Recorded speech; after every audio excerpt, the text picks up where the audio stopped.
right, guys, welcome back to the ALGS channel. Hope you guys are all doing well and having a great day so far. A lot to discuss, a deep dive in today's video. It's a pretty unfortunate news if you guys are an ALGS fan. I don't really know what the future is going to hold. EA has got to make a change because another one has bit the dust. A big organization, well, I don't know how a big organization, but another organization nonetheless has left the scene and called out EA for not supporting the scene. It's pretty sad to see, honestly. A lot to discuss. Imperial How also showing why Seer is still broken, actually shows it on screen. I'm pretty happy about this because it kind of lets you casual players, and as well as myself not being that good at the game, understand that sometimes nerfs aren't always what they seem on paper. Plenty to dive into and discuss. Make sure to like the video, subscribe to the channel if you guys want to stay up to date all things Apex Legends esports related. Without further ado, let's dive right into this one. First thing that I wanted to mention here, I saw this on Twitter this morning.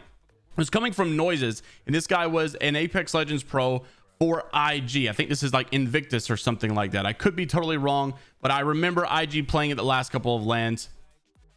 Is it Invictus?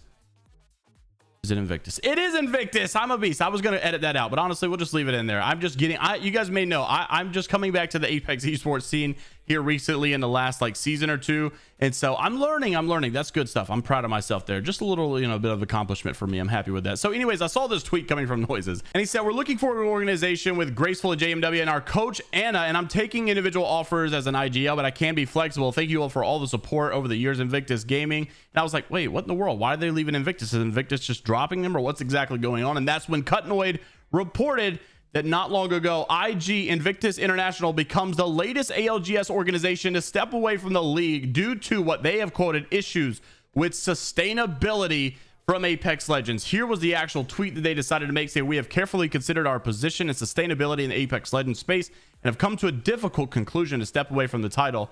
And then basically having this amazing, kind of like a biography kind of thing. Here's a long paragraph giving a thanks to everybody, all that they have, gone through, the ups and the downs, the success that they had throughout their career in Apex Legends.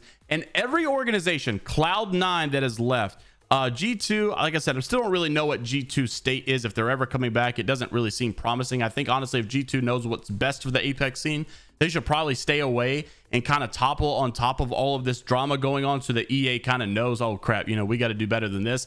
But G2, Cloud9, I think Liquid is in there. One just happened recently that I can't think off the top of my head, but we've also got IG joining all of that. So many teams have come to the conclusion that basically it's just, SSG, Space Station Gaming, has done the same thing as well. Basically, and they've all called out EA. It's basically saying there's no fair revenue share. There's not enough money here for us. EA doesn't want to partner up. EA doesn't want to give us the money that we deserve. And so basically, it's just too much of an investment. We're having to spend too much money on this, and we're not being profitable at all in this situation. And that makes total sense. And I'm not saying there aren't like other outside sources or factors that are causing that as well. Obviously, a lot of like sponsors in general this year and the last year have not been that profitable, or they haven't been giving a lot of money to organizations. They haven't been promoting a lot because the economic situation just hasn't been the best. And so I get it. It definitely makes sense. And so basically they decided, look, we're not making a lot of money in this area for Apex Legends and the esports scene. It's time for us to cut back a little. We're going to have to reassess this. And a lot of organizations has done that. NRG has also cut, I think, their Fortnite's team. So like many teams are realizing, look, we've got to reassess. We've got to make sure we're always making money, because EA has always prioritized that they're going to make money. And so we've got to do the same. And so there needs to be a partnership. EA has got to say, look, we've got to support our teams. We got to support our people. We even noticed that like a couple of years ago, they were called out because a lot of the teams that like couldn't make it, I don't think they were paying for like anything. They were expecting these teams to qualify to just come out like $8,000 cash to come to the tournament. And they didn't have that. I mean, these are like, young 16, 17, 18-year-olds who have like no money, and maybe some of them don't even have a job. And how could they just afford to just drop 8K to go to a tournament or something that you decided to host in like one of the most expensive areas for a lot of these guys to travel? This was like a couple years ago, so totally unrelated. Just thought I'd make mention of that. IG has decided to leave, and even competitive Apex basically saying, every time I see another tier 1 organization pull out of Apex, this is fine. Everything's burning, but it's all good. Maybe one day it'll be all right. Well, Tag Tom, also a senior Apex Legends writer for esports.gg, made an article about this, and he also said not only the normal, all these trios plan to stay together, but he also said that he updated the article because they got a comment from one of the players specifically. And this player, I believe, was Noises. Now, at the end, he says, Noises admits that the future is very uncertain for me.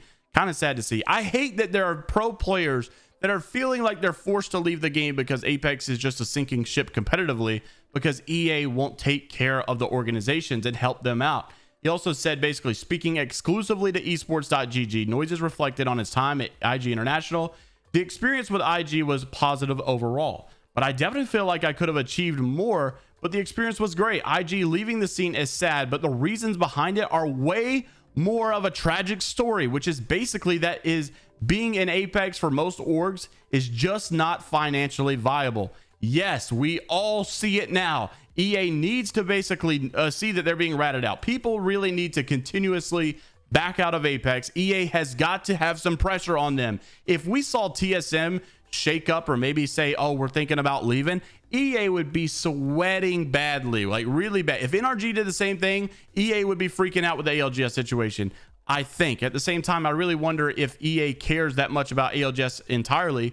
Do they even feel like dropping $5 million a year to do these tournaments? Basically, they may just think, look, at the end of the day, we might just pop a rank system and who cares about all the pro stuff? I don't really know. We need the content creators, in my opinion. We need these pro players, in my opinion. I don't really know how we can put more pressure on EA to decide to take care of the organizations. But he also said that Noises thinks that much more should be done by the ALGS to keep teams involved in the scenes.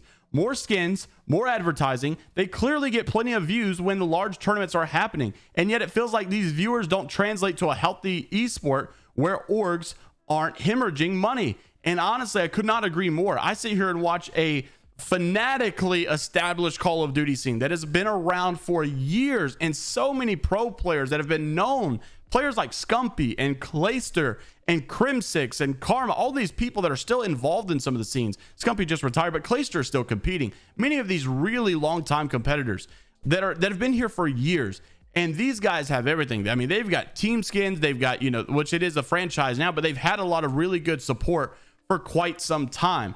And these guys don't even really get, after all of these years, they really don't get the viewership that Apex does. When Apex pops a LAN tournament, they are getting like countless of hundreds of thousands of viewers. I think in the World Championship, we had like 700,000 live viewers or something last year, maybe even more than that.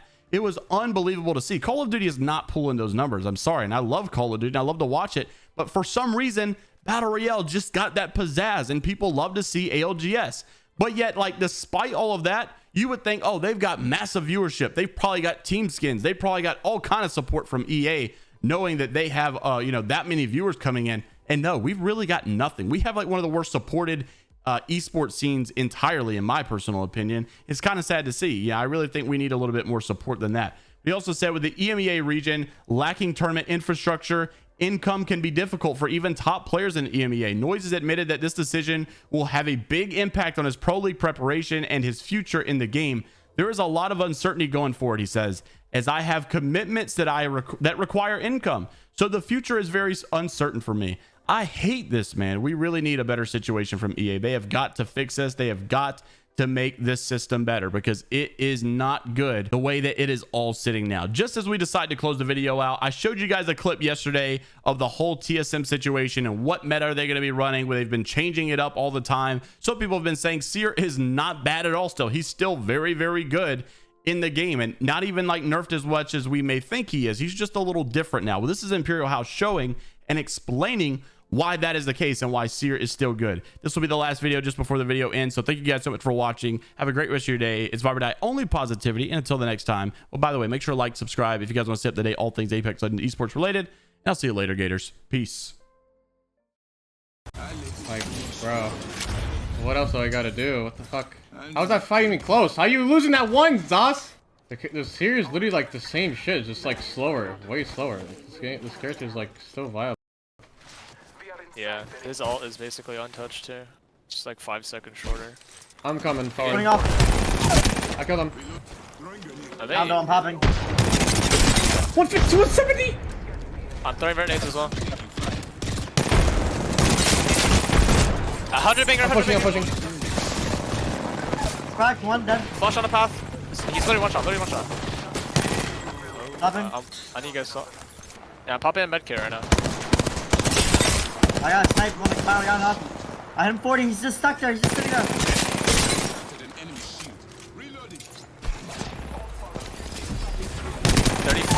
40 flush. Nice.